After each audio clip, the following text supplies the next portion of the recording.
on, new episodes of The View when she tries to pull the race card. Yes. And then she's like, America is racist. And then they're like, yeah, they might be racist, but they're not like slave owner racist. like somebody that we... That's so true. One thing, and I would have even actually not give her any is she said, well, I guess that's just what they did back then. Yeah. She should have followed that up with saying something along the lines of, and I understand that that's a departure from the way I've talked about this before. The punchline landed perfectly, sending the crowd into laughter. But Gutfeld wasn't finished with the joke. He used the moment to point out what he saw as a clear contradiction. For years, Sonny has pushed the idea that people should confront their family histories, especially when talking about systemic oppression and historical responsibility. But when the spotlight turned toward her own family's complicated past, she seemed to brush it off as simply a fact of life. Gutfeld quickly picked up on that contrast. To him, it showed the problem with identity politics. The standards people demand from others should also apply to themselves. His larger point was simple. Conversations about race and history are complicated, and they require honesty, consistency, and a willingness to look at your own side of the story too. It is funny. She's so wrapped up in identity, and she had no idea who she was. Well, now we understand why she always makes Whoopi get the coffee. Exactly, because if she is shaming descendants of this, will she continue to do that when she is now one of them? Gutfeld argued that turning complicated issues into simple identity-based stories can make people miss the bigger picture, including their own contradiction. The real twist, he emphasized, wasn't simply that Sonny's family history connected to a system she strongly criticizes. It was that, when confronted with that uncomfortable detail, she appeared to brush it aside and question its importance. For Gutfeld, the moment represented something bigger than Sonny herself. It was a lesson in how personal accountability can sometimes get pushed aside when outrage becomes part of the performance. Once the details of Sonny's family history spread online, social media exploded with reaction. Memes, jokes, and heated opinions quickly followed. One viral joke even played on the idea of reparations being paid to oneself. Twitter and TikTok were soon filled with commentary, keeping the controversy alive and turning one awkward moment into a much bigger online debate. Greg, in her defense, everyone has ancestors that did unspeakably horrible things. It's just that not everyone's ancestors have records tied to their DNA about it. I'm more worried for Sonny Hostin's progeny in the future that do a DNA test and find out that they were related to a cast member of The View. And they're like, oh, it all makes so much sense now why I'm so stupid and fat. Some people came to Sonny's defense, arguing that she shouldn't be blamed for the actions of people who lived generations before her. But critics saw a different issue. They pointed to the contrast between Sonny's strong focus on holding others accountable for historical wrongs and her seemingly casual response to her own family history, which she described as simply a fact of life. That raised a bigger question. Should public figures be held to the same standards they expect from everyone else? Critics argued that Sonny's response lacked the self-reflection they would expect from someone who regularly speaks about accountability, and the irony kept the controversy alive for weeks. The fallout also created some awkward moments on The View. As discussion of the family history surfaced, the usual lively atmosphere appeared to become more uncomfortable. Even Whoopi Goldberg seemed unsure how to respond in the moment. Meanwhile, the mood on Greg Gutfeld's panel was much lighter. His co-hosts leaned into the controversy with jokes and sharp commentary. One even joked that Sonny might have to start criticizing herself over her family's path. The laughter highlighted their larger criticism, what they saw as a double standard. Rosie O'Donnell also weighed in, taking a more measured approach and encouraging a broader look at the controversy.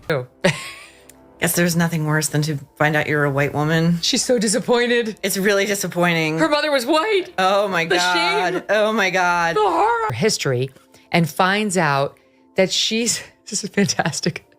She is descended from slaveholders. She's descended from slaveholders, and she's been apparently getting a lot of mail about her call for reparations because it turns out she's going to be paying them and not actually receiving them. Rosie O'Donnell offered a more measured view, arguing that people should be judged by their own actions, not simply by their ancestry. She also pointed out how identity politics can sometimes turn complicated issues like race and history into overly simple narratives. Reactions to Sonny's situation remain divided. Some saw it as a chance to discuss personal accountability, while others saw it as another example of identity politics backfiring. But one thing was hard to ignore: Sonny's response left many critics wanting more.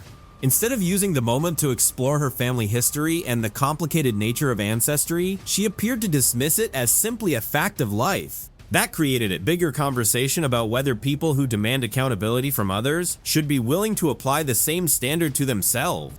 With viral memes and Gutfeld's sharp commentary keeping the story alive, the controversy isn't disappearing anytime soon. How Sonny responds, or whether she responds at all, could ultimately shape how this moment is remembered. If you average out the View hosts, among the dumbest people on television. Sonny's dumb, certainly not the brightest person.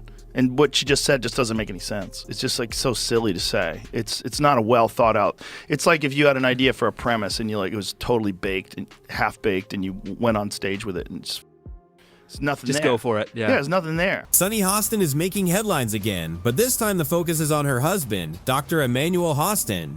The orthopedic surgeon is reportedly at the center of a major legal battle involving allegations of insurance fraud, illegal kickbacks, and a massive RICO lawsuit naming around 180 defendants.